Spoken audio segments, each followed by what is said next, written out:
ne jamais trahir le pays, ne jamais trahir le Congo.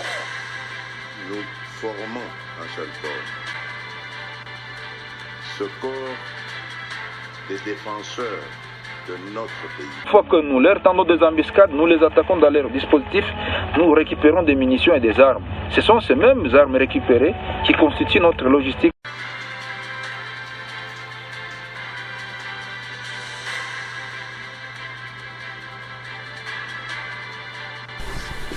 Bonsoir, bonsoir, bonjour, c'est Congo News 24.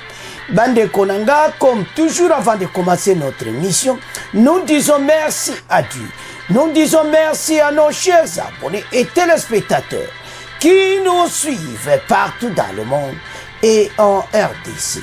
Bande Konanga, soyez les bienvenus. À la une, chers téléspectateurs, on va commencer cette émission Bandeko avec la CENI. Élection 2023, les accusations de l'opposition Bandeko et Église catholique. Donc, Bazaka kwa akize, et puis Boyoka, Oyoba Lobi Bandeko, Mawatro. Et puis de l'autre côté, Église catholique Bazaka insiste pour les besoins électoraux sur total de la population, Bango Bazok Loba Mabe Penza. Alors, tous à la connecter, peut-être développer mon émission. Deuxième point, chers téléspectateurs, Kagame sous pression à Kigali, le combat entre Wazalendo et RDF à Kichanga. Donc, Azaga n'a problème parce que Wazalendo va le batikiti. Mais de l'autre côté, message moi bimina Twitter et te bango bazako tika bitumba. Mais toko développer on passe lettre on a za sûreté ce que ça va avancer mais toko loba on émission. Avançons. Chers téléspectateurs, émission de Bandi et commettant sur l'ensemble la situation politique en RDC. Bande Kotoko Kene directement l'élection 2023 et pas wapi des accusations partout, il y a opposition et puis Église catholique a Enamasulu. Bande Kotoko Yoka. Mais toko banan Église catholique. Balobi ke ba nyonso bazo sala. O bazana force na kati élection oyo. Peuple, bazo comme ça, peuple kaka pauvre, donc baza kosa eloko mon côté, et puis bazo mona ke peuple, azo zo eloko côté, et tout cela. Donc, bakisation mongole monson natal na bime bato basango bozandenge, nini. L'église catholique a une histoire, si la politique a RDC, il faut te bayango. Mais, bango moko baloba ke bango baza kokote les plus faibles, je ne sais pas. Opposition oyo bango basango bazomona makampe bazo salate oui bango baluba côté la opposition mais il faut batala parce que oezo salama tozo na deuxième partie boko yoka o bazo bongisa ba makamo kwa bien te pour l'élection 2023 mais basango baza ko insister sur population et te baza occuper pena population te population a comme le cola tolobanine a comme le cola do baza ko utiliser bang message na ye zo mwana clair azo bwaka na oye utoleka ya Fayulu na Chikapa Fayulu a Chikapa asala ki meeting na ye baza asa libre alors oye basango baza koloba na yebite mais so comprendre yango mais ba Fayulu batika kaka ko loba baloba kamoka bien te toza na kati élection toza be enemité mais bozala ba adversaire et là biso to senga na opposition oyo bazwa nzela na ba passe ba sangonde mutu pe bazotia bango na mobulu soko zona na message à catholique nyonso azoloba malamu te sur l'élection 2023 et puis azolo bagaki bazako nyoko la population oui bazoko lo fa faveur à peuple mais osoko landi makamanga détail zo pesa kitoko ti mais totanga déclaration ya basango après tokoya na opposition les catholiques bandeko CLC ba accusation na bango. Le comité de laïcs de coordination redoute que la misère sociale s'expose la population aux candidats les plus offrants lors des élections à venir. Bango ba monete. Bango, donc, peuple soto comprendre aza exposé na ba candidat oyo penda oyo bazana force kwa soto comprendre. Mais je ne sais pas par là il veut dire quoi. Pense que soto zotala ndenge makambo ekene pour le moment. Bango nyonso opposition baza pour population, côté ya gouvernement bazo sala nyonso pona mboka. Je ne sais pas qu'il veut dire par là. Le porte-parole de cette organisation de l'église catholique, Emery Lukombo, a exprimé son inquiétude samedi 4 novembre au cours d'une conférence de presse à Kinshasa. Les futurs électeurs risqueraient d'être prisonniers des candidats les plus offrants pour les besoins de résoudre leur propre substance au quotidien. C'est pour cette raison Emery Lukombo a insisté pour que les besoins électoraux n'occultent pas totalement les besoins vitaux de la population en proie à des violences multiples, injustices inacceptables. La CLC a également affirmé être préoccupée par la persistance de l'insécurité dans plusieurs régions du pays, surtout dans la partie Est, et la guerre et la cuisine des miliciens. Ce soutien de l'Église catholique par ailleurs a félicité la CENI et la Cour constitutionnelle pour le travail abattu lors du traitement des contentieux électoraux. Elle dit souhaiter que ces signaux puissent pas, par des institutions du pays, puissent se poursuivre jusqu'à la fin. On va lobby que population a risqué comme prisonnier des candidats les plus offrants pour les besoins de leurs propres problèmes. Donc, si on comprend d'ango, et ça m'a toujours opposition, na évité ce ba osaïla yango, parce que peuple, azara posa la malang, wana biso ko za d'accord. Mais toza d'accord te, oyo ba sango, il faut ba luba na bango nyonso, mamba osa attaquer mingi kanga gouvernement. Et ça pena malamuti.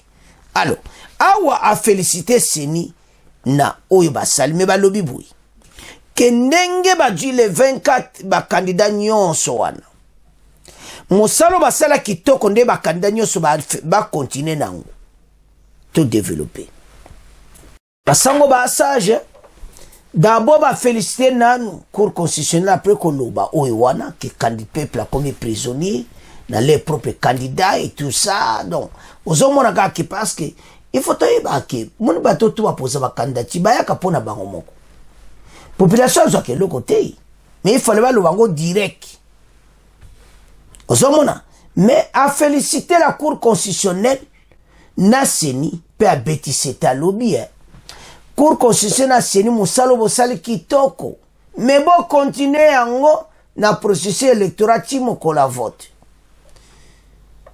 musale zo salama makambo yo bango bazoloba basango bazo condamner l'opposition te ce que je regrette ngala zai ko zale na otanga balobi kake pona population na ba candidat nyonso et badji ba candidat ba prisonnier oui na ko peut-être avoir raison de l'autre côté mais on s'attendait ba condamner opposition ba condamner bangoti makambo opposition balobi basango bayoki yango pourquoi ba condamner bangoti. Et ça la propriété. Baso préparer ma kamoko piège, ba piège moko ya kosakana tene élection. Pona bango, si je comprends bien ba yena moka formalité. Mais ba yebi que élection ko leka bien. Botala mboko. Bino boyi.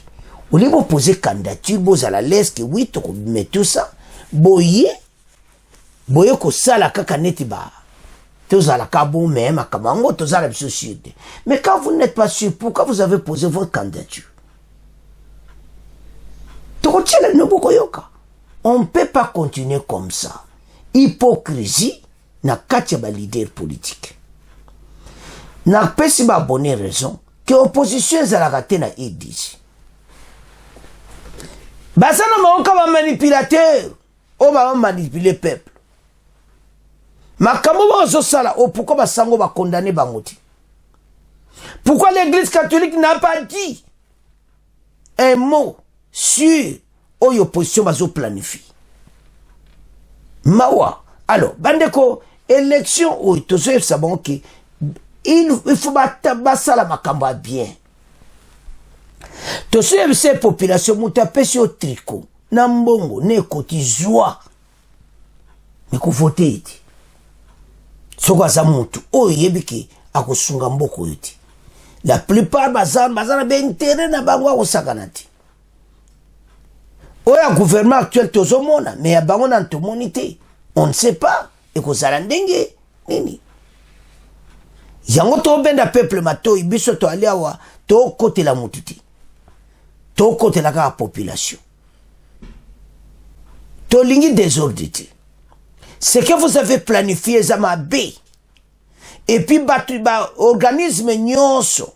Non, to tanga ki lobi. Na organisme nyonso bazo loba. Na musuto otie la bino.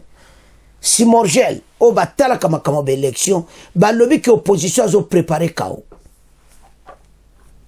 Lobi ki so talika la réalité des choses, bazo mona. Bazo sal. Nani bato bazo préparé kao wana. Opposition oyo mawato. Et puis so la ni ba déclaration na mwele ba kozala candidat mon côté à l'opposition.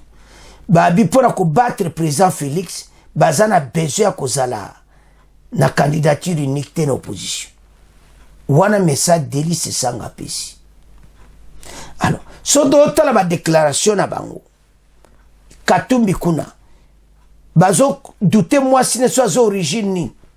Abariko lo makama mwasi na ye. Biso tozana besoin wanati. Tozana besoin Katumbi le ozoya na podium. On lo bas projet na yo ezani ne pona peuple. Bosien ki nino wana ya Kongoti. Pomboka oyo bo aider social à Congolais. Mais vous allez parler de ça. Bo il a suma kamususu. Peuple oyo asa suzo bati. Peuple avait réseaux sociaux avancés et belé beaucoup mona. Tolandi lekina chikapa. Bazaika koloba na fayu ke oyo sa nini awe tout ça. Mais baziongo mabe. Et comme yo bazaika ezaki planifié na gouvernement non. Peuple a une opinion comme mutu nyonso. Alobino ke to lingi yoti. Yo ko sala nini. Mais pourquoi koloba mabe? Les opinions na bango. Mais ozoe quand même quelques batupé ba qui ou pese meeting. Basalio ma bête. Tout le makamba vérité, tout tam samboko bien. Il n'y avait rien. Peuple le baïka bazolo bana monoko. Mutumote akotia failu mubulu. To lingi kimiezala. Ndenge bazo kena kananga asala masolo ne kito. Mukonza mboka zo kena na bandundu. Président Fachi. Bokoyo kazo koma na bandundu kalati. Bokoyo kaneko sala mabi. Donc, muta zotamboula. Ngel on a regretté nos positions comme on dirait bazar. Qu'est-ce que je veux dire? Ils ne sont pas sûrs. Est-ce que nous allons gagner cette élection ou pas? Si on a la circonstance dans mes bateaux, bazandenge. Pourquoi vous avez peur? Allez-y. Arrête ces idées-là que peut-être l'élection, ça ne va pas bien passer. On va s'asseoir autour de la table, s'arranger, avec préparé donc un gâteau là, tout partager. Non, arrête. Élection kozala. Tia libaya, loba masulu. Toyoka makambo position bazo loba bongo boyoka. Eko sala bino bienti. Organisme sala makambo élection si Morgel moto balobi. O alobe za crisis group balobaki. O l'organisation musu balobi mais boko yoka bango. Ça chauffe ici. Élection 2023, les accusations de l'opposition. Si Morgel dévoile tout, que Bangone Bazana, te éviter na basango pe bako sangana, bazaka contre, que Moboule Bima, élection ezalati. Opposition, parti présidentiel, élection les kamalamu. Que vous n'êtes pas des ennemis Katumbi Yoloba Kiango. Que vous avez ennemis, mais vous avez adversaire. Mais ma kamoto yoka siko wuti wapi. Tolanda, bon to continue mission.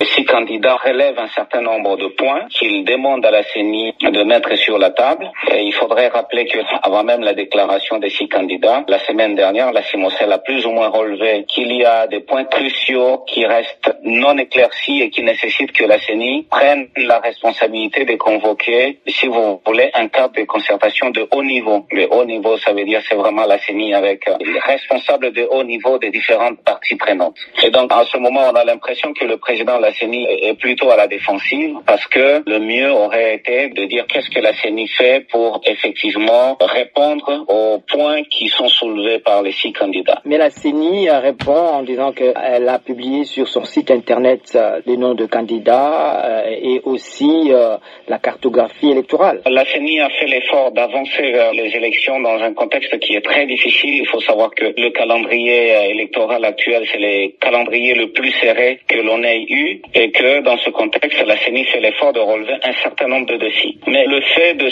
cette contrainte de temps n'enlève pas au processus électoral démocratique les principaux éléments d'évaluation qui sont entre autres la légalité, la transparence, l'inclusion. Et il faut remarquer que la référence c'est la loi. Pour les parties prenantes comme pour la CENI, c'est vraiment l'application de la loi. Évidemment, si la CENI pense avoir appliqué la loi et que les autres pensent que la CENI ne l'a pas appliquée, il faudrait absolument à ce moment-là organiser ce qu'on appelle les cadres de concertation. La CENI a plutôt gaspillé son temps à organiser des cadres d'information de masse. À moins de 2 mois des élections, les listes d'électeurs ne sont pas affichées. La cartographie de l'élection n'est pas toujours connue. Il y a des efforts que la CENI devrait faire pour rassurer les parties prenantes. Le fichier électoral pose déjà énormément de problèmes et crée énormément de méfiance en termes non seulement des ratés qui ont été observés par rapport au processus d'identification et d'enrôlement, mais en même temps, il faut remarquer que le problème de l'audit est resté vivant parce qu'il y en a qui réclamaient l'audit extérieur, la CENI qui s'est plus ou moins cabrée avec son audit comme il a été, et donc il y a une véritable méfiance qui règne entre la CENI et différentes parties prenantes. Et pour avoir des élections démocratiques, il est important de créer un climat de confiance et nous ne voyons pas du côté de la CIMOCEL qu'est-ce que la CENI perdrait à rassurer les parties prenantes en affichant cette liste pour que non seulement les parties prenantes mais les électeurs eux-mêmes soient suffisamment informés de qui doit voter où. La CENI accuse ces 6 candidats de préparer plutôt la contestation et au regard du temps qui reste, peut-on penser vraiment qu'on va aux élections apaisées? La plupart des missions d'observation électorale, y compris la CIMOCEL, ont toujours sonné la sonnette d'alarme sur le processus tel qu'il était conduit avec des insuffisances de participation des responsables des parties prenantes, avec une faible inclusion, avec une faible consultation. Chers téléspectateurs, Tolandi, peyango tokotambwa nango boy. Wana si morgelo batala kama kambwa be élection ba yebi très bien ba olandela ba opposition ba ide na bango. Que le processus en cours baza douter nango, bazo mona que rien ne va aller, mais ils sont là pourquoi? Donc c'est-à-dire bazo se prétendre ka kitozala. Toto tenter chance que mon boulot kozala. Quel esprit! Ah, Congolais! Changement de mentalité tozoluka. Opposition à RDC Zamawa. Katumbi aloba kitoza be enemité.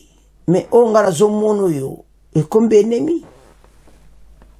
Pourquoi préparer un chaos pour votre propre pays?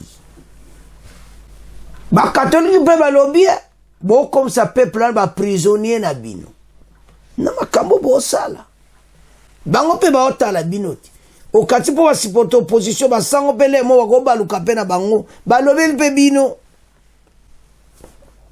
Alors chers téléspectateurs ezamawa mais biso zo s'attendre que ba lobela makambo ne ba lobby boye yo kanaki tozali kotala ba réaction mais rien. Opposition ba le makama kitokoti. Peuple oyo azana posa kimia. Élection est le cas très propre. Mais boye bete belé bako beta ba mabanga bako kime parce que peuple na lo batoye biote yonani. Osomona J'ai donné une idée à Kinshasa. Bakan Lukawana. Ils ont oublié totalement. Mais le président Félix a éco fungola kan Luka lelo ma solo kitoko. Ba bongsi bango ma kamwebeli. Mais capital ti lelo. Eza na ndenge tolingi ezala te. Eza kaka propriété. Oh bopeto, oh boy. Non. Sikoyo. Tant bon voter, ba bourgmestre rango. Mboke eza salté, bon voter bango. Non. Watu tolba entre parenthèses, comment bateau bayaka na pouvoir, n'a pas besoin na bango moko. Pas les besoins de ce peuple. Il faut si la noyo. Tontoyo kabona ba discours na bango koloba kaka peuple. Peuple. S. Kagame. Kolobela président rwandais. Tontoyo kakango. Président batmuswa ko tanga komba président rwandais ti. Donc, banda na yo atangi président rwandais te maza na opposition. Eza kitoko te. Loba pona est loba makam président rwanda osala. Peuple sala ka bien, peuple azakuna. Mais il y en a qui ne parlent même pas de ce nom. Tanga kutu Rwanda ti. Bayoka EPTP batuna discours pourquoi yo tanga ka oloba na président Kagame ti. Kimia sans réponse. Donc tout ça tout tala et belé ba envoyer paix spécial. Pays oyoko tozolo bango clair de père et de mère mboko yo il faut to luka to tamsa mboko yo ke kon parce que ba pa yo to tchaki ndenge zana ba pays nyonso. Mutu a oumela mboka na pe nationalité a dû pe poste mobu. Mais pas chez nous, bah, on s'abîme sur ma baie. Je donne un exemple. Mwanga Chouchou, député, Mazarwandi. Mais t'as le salibiso. D'exemple, les belé, bah, soldé, belé, bah, colonel rwandais déserté, bah, kena mon côté à M23. Mais bah, pèse, bah, poste à kata fardis. Ma bewapi. Maintenant, lui qui est tellement mon seul, bah, aventure trop, bon, bébé, si moi, canabiso, bah, tchabino, libanda, bah, comment tomboka. Mais opposition zolo belo côté pour na batouana. Tozo keka élection, kaka élection pour na biso moko. Alors qu'il y en a un groupe à batou, oyo bazo bebisa mboka oyo. Alors, peuple fungola miso. Mboka oyo za ba congolais ba aluka mboka na bango ebonga. Mon père so na mboko za na bonne volonté, ça va te travailler. Mais sans la mauvaise volonté, il faut qu'on dévoile bam. Pour moi, que ça bien. Alors, si on sonne à yo kabilo kaboui, makamo si morgel ba bimisio toyo kiwana. Et c'est vraiment batouana bazaba congolais. Avec toutes ces idées, il y a processus électoral flou, confus et tout ça. Et c'est ça flou. Oh là là, je sais pas. Mais ces gens, bateau et opposition, il faut pas changer le langage. Parce que ndenge baza kokana, force est au bout de la langue. Mais awa, eko salamati. Makamoto ba osala, eko salamati. Mais baye baki baza komi tia bango moko na kata mitambo na bango baza komi koti. Parce que bientôt, tant ba okanga bango. Mais vous avez dit ça. Que je planifie ma baie. Quelque part sur des gens de côté côté de Bagolobe Zabango. Après Bagolobo, voilà ce gouvernement. Alors, Banambok élection Zakoya. Il y a trop de Makamouibere, il y a Batalo Kouta, les aventuriers. Oh, bah, j'ai une mission le Kouta. Bon, fungo la mission, c'est bon s'abonner à. Ah, nengo tangi, nengo yoki pe obimini banda ou que yoki vérité. Il y a un temps où s'abonner massivement na Congo News 24. Alors, Banamboka to avancé ma solo. Opposition ba le bina ma B, mais ba yeba eti. Et ça qui t'outi. Ba ça l'effort, ba tchali baya. Ba tika ko kansake. Makamoko simbate, te revendre tout de la table, il y a pays avoir un trouble. Arrête toutes ces idées qu'on salamati. Tous ces gens au bâtiment bouli banda. bango mo basi bayoki solo na bachangement oyo esami mikolo yango totelema mpo na mboka. Alors tokomotika dossier opposition na maboko na bino. C'est à ce point tokomotika premier point, tokomokende na deuxième point. Chers téléspectateurs, tokomi na point na biso oyo eyindi na est. Combat ce dimanche entre les Wazalendo et l'armée rwandaise. Et de l'autre côté, Kagame toujours sous pression à Kigali. Aza na problème sérieux aux alentours naïe et tout ce qui se passe pour le moment. Likolo ya agression o ya sali na EDC kuna na mboka ne pa konda ba problème sérieux. Donc makambo ezaka koyoka na media de tutangi mene émission à lobby, donc ça continue. Mais toujours ya na point. Alors, to bana na combat. Bande ko bitumbe zalaki ya kosakana ti. Ce dimanche matin, vers 4h du matin, armée rwandaise va attaquer position Wazalendo aux alentours. Il y a un village aux alentours à Kichanga. Pense bango ba vandeli bango kuse aux alentours à Kichanga kosakanati. Alors ba menasaki ya makasi bitumbe zaki ya kosakanati. Tokoyoka contre rendu. Mais bana mboka toza la fière na ba Wazalendo. Ce sont des vrais combattants. Bazo sala masolo kitoko. Donc il faut comprendre que Badji pena relève.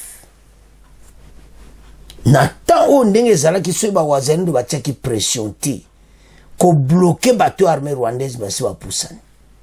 Pression na bango. Et puis mikolo nyonso bitumba o esamina FARDC bakoki lekati. Il y a un dossier sur les réseaux sociaux. Moi, tout tchango azawati. Parce que je bâtis sur les vrai. Na Twitter. Il y a Bissimo, Bertrand Bissimo. À partir de Ouganda. Kampala. Fait à Kampala.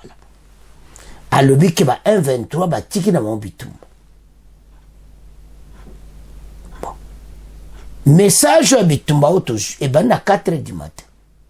Mais s'il a écrit la lettre. Lélo. Bon, on a teke za contradiction. Manipulation. Nandimite que l'être de temps les réseaux sociaux est la vérité. Que le 1-23 batiki menduki. Banba kende suko na PDDRC. Eza lokuta. So na tali makamboto. Yante lo ba ki bokeba oezoleka parce que pourquoi na ebina ngate mendenga na moni bitumbezo toka na Wazalendo bon bato batiki minduki babunda bandele na 4h du matin et la lettre autres aux autres réseaux sociaux ils ont développé tokeba manipulation que bango batiki minduki après ali ba Wazalendo bo comme la distraction non bo continuer à attaquer batwa. Alors, la guerre a continué. Yako sakanate entre les Wazalendo aux alentours de Kichanga. Ba Wazalendo bana mboka baza ko kite musuba uta ba Kaleyi. Na Sud Kivu. Musuba zo uta bene Bele. En masse. Kaka. Article 64 masolo kitoko bango peuple azo défendre mboka. Alors, menace oyo Wazalendo aza kozwa bazo kokati. Parce qu'on est plein. Bazaka koya ba Wazalendo. Et puis bazako menacer bango. Alors, bana mboka baza déterminé so talinde ozo mona mena ba vidéo zo bana volonté pour na mboka. Et ça va réaliser. Bino bo continuer de l'avant, toza simana bino. Mais totanga toyoka oyo 1-23 basalaki lelo na bitumbande batakaki ba Wazalendo bango bataliboso. Acte où ils ont condamné partout, to avance. Kagame sous pression à Kigali. Combat entre Wazalendo RDF 1-23 Kichanga. Tobana na combat après Togoya na pression à Kagame à Kigali. Des combats sont signalés depuis ce dimanche 5 novembre tôt le matin aux environs de la cité de Kichanga, dans les territoires de Massissi. Il oppose les rebelles du M23 appuyés par l'armée rwandaise et les résistants patriotes Wazalendo. Donc guerre les opposés Bango tôt le matin aux environs de la cité de Kichanga. Les rebelles du M23 ont attaqué ce dimanche 5 novembre tôt le matin les positions des résistants patriotes Wazalendo à Kabale-Kasha, Burungu et Rushibeshi, près de la cité de Kichanga, dans les territoires de Massissi, donc à 3 km dont le Bakwa Nezaka Kichanga, donné le banlieue, indique des sources locales. Les notables de Massissi indiquent que les rebelles du M23 chercheraient à réoccuper Kabarizo, Mouchaki et Kiliriwi, afin d'avoir le contrôle de la route. Les porte-parole du gouverneur confirment et condamnent ces attaques. C'est depuis 4h du matin, 4h30, ce dimanche, de violents combats opposent les deux parties vers Kichanga. Les notables locaux expliquent que les M23 a attaqué deux positions des résistants patriotes, dont deux positions Bandeko. À Nyabingunu et Kalekasha, environ 3 à 5 km de Kichanga sur la route de Goma. En fin de matinée, certains habitants de Kichanga que nous avons contactés indiquent que les tirs qui se poursuivaient en s'éloignant de plus en plus de la cité. La société civile dans la zone note que la crainte est perceptible au sein de la population de Kichanga. Cette crainte due au fait qu'il y a quelques jours, les rebelles du M23 avaient promis de s'en prendre à la population si seulement les résistants patriotes attaquaient la cité. Pour baebsaki baon que ceux qui ont attaqué à Wazalendo Kichanga, la population nyonso tokosilisa bino do babon un peu peuple. Pendant ce temps, les quelques personnes qui avaient commencé à regagner les localités autour de Kichanga, comme Nyaka Bingu, fuient de nouveau pour se mettre à l'abri à Kichanga. Le colonel Djenji, porte-parole des militaires de FARDC, a condamné ces attaques des rebelles du M23 appuyés par l'armée rwandaise. Batoyo, nde bozomona ba Wazalendo ba déterminé ko poursuivre Batoyo ti na dernière position na bango. Donc masolo Batoyo ici la kaka. Alors cette force de ces jeunes Wazalendo nde bozomona tina kata mabulu donc bazambe na prêt ko attaquer RDF M23 nde moni bango. Kagame azo continuer ko envoyer ba troupes. Mais azo continue na situation moko très difficile na mboka na ye. Azo yeba te eloko nini akokosala parce que le pays est attaqué na ndinga kosakana ti na ba Wazalendo nde baza ko menacer. Azo mona ke makambo ko katsa ti frontière, il a peur parce que côté na ye situation na ozo le kakuna ba révolte parce bato ba kufe belé mais azo continuer sur ko recruter ba jeune na katia armée RDF. Donc Kagame azo koma na situation mo difficile o yemo ko lukandeni akobima nango ekoyela engai. Mais soka yoki ekozala bien, mais soka yoki te situation na ye ekozala mobulu. Alors bana mboka ce dimanche bitumbe zalaki akosaka nango te. Oyo tuwana le président Kagame soki penza alobi atika so ba lettre toujours moneza ya solo ke batiki bitumba ekozala bien pona ye moko pe pas azo risque pas na pouvoir. Alors bana mboka to bwakela ba Wazalendo ba fleur baza pena 3-5 km de Kichanga bitumba za kotoka tokoyeba nanango agaye bitumba wana parce que bango ba déterminé ke bakokoma Kichanga. Balobi ke peuple on a Kichanga il faut voter, peuple a Bunagana qui wanzi il faut ba voter. Mais est-ce que sans on est toujours mona c'est bango moko.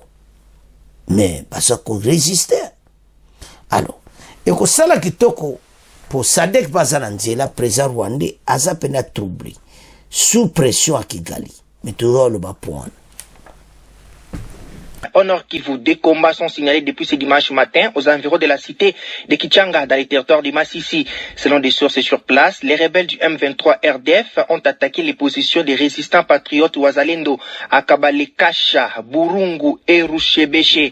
Et des notables dans la zone indiquent que les rebelles du M23, appuyés par l'armée rwandaise, chercheraient à forcer pour réoccuper Kibaririzo, Moshaki et Kirolirwe afin d'avoir le contrôle de la route. Le porte-parole du gouverneur confirme et condamne ces attaques. Le point avec Jacques-Yves Molima.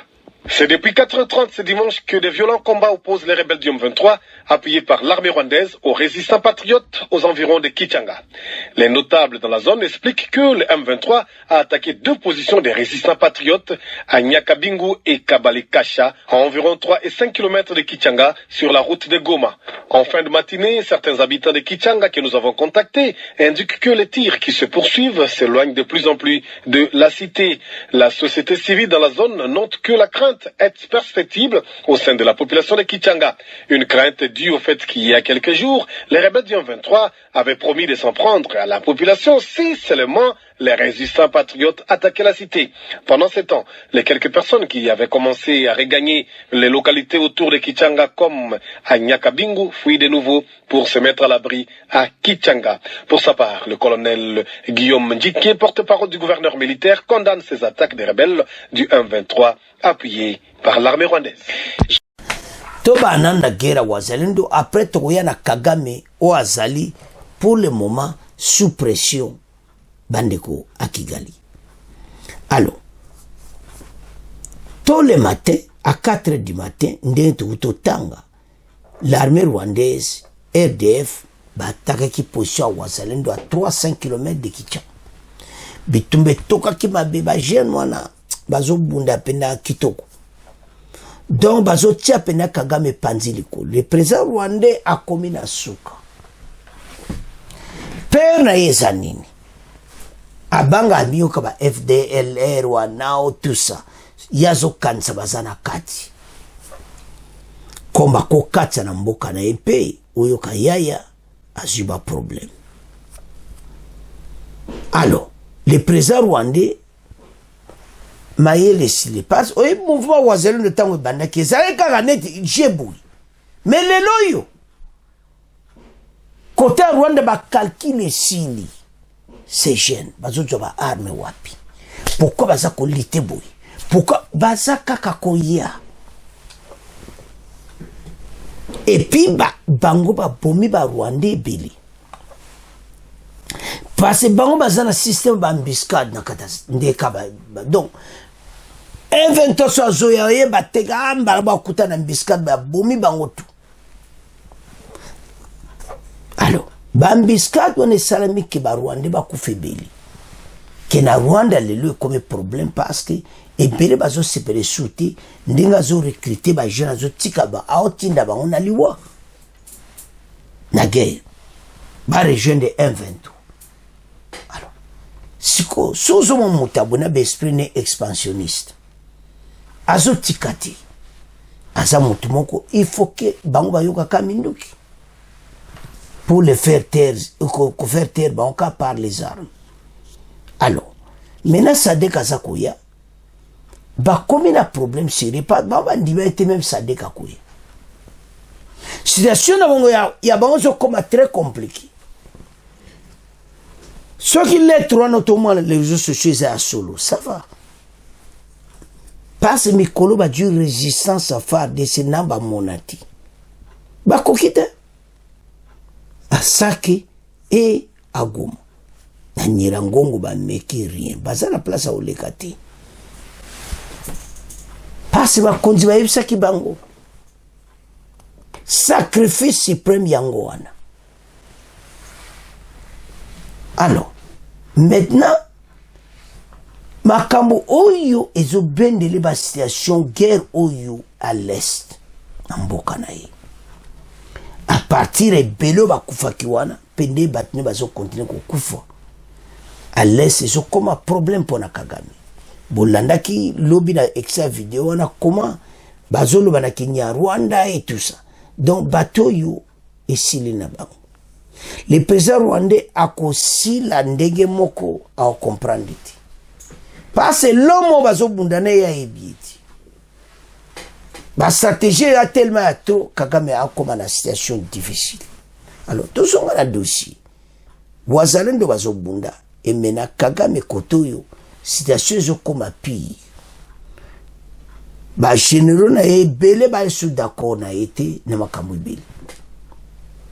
Makamoto yoka inchito le moki na tongo yoko coup d'état à Kigali. Ça peut y arriver. Tout ça l'assure. Pas ces bateaux à la décourager chaque jour. Alors, surtout au monde a biloko bandiko. Bon monde a clairement été tata oyo oya lukaki yango azo vivre. Alors, maintenant to meka ko résumer point oyo. Bitumba oya ba wazalendo na M23 en tout cas esungi epesi kitoko epesi valeur ya ba résistant yango fo peuple nyonso abetela ba maboko mais bino opposition bo betela wazalendo baboko et c'est bakosala wazalendo yeko besa ba kopa batebele na tous les bandoki ya Congo balingi mbokati boye bete bokome na suka tout était voilé. Et maintenant, makamozo kene kitoko. Ça déctang au coma, ma solo peut-être pesili na ou. Parce que konji baza décidé. Et tes peuples wana l'est, Aruchuru, Kiwanja, Bunagana, partout, il faut voter. Alors, banamboka, to landi, bisonyonso to yuki, bomona koma bateau yo baza pena malamuti. Bazo continuer kaka me ba wazalendo ba tikite ils sont partout to landi bango les résistants. Alors, et c'est sengo biso so bois que la ba fleur. Batunde bazo kufa Kagame en danger na mboka na yi. Donc Kigali pour le moment baza na problème très très sérieux. Azo lukandena ko résoudre yango azo mona tendena okena makambo oyo. Mayele sili. Des autres de côté na katamboka na Kigali pona nini ebele ba comme contre, c'est-à-dire azo vivre dernier moment na yi. Toko yoka ka lobité ya pas sauté. Parce que t'avais un groupe ba généraux ana bazo sepela souti. Il y a un danger pour lui. Il y a au moins un titre to lobike Kagame comme sous pression à Kigali. Aso bate loko ni na koko sala. Bolanda ki lobi na exa vidéo wana. Pression ça continue. Ba généreux bele ba osepelate o yazo sana E10. Pourquoi? Tango batu na mba kufi. Aluka tinde sou batu mususu. Il continue à mourir. Naba mbiskata ba wazalendo et tout ça. Alors, Deroyo et Zanama Bokonabisu, mais totalement pour l'amour de la patrie. C'est à ce point, tout comme clôturer mission Nabisu. Bon, continuez à s'abonner massivement. Au revoir. À la prochaine.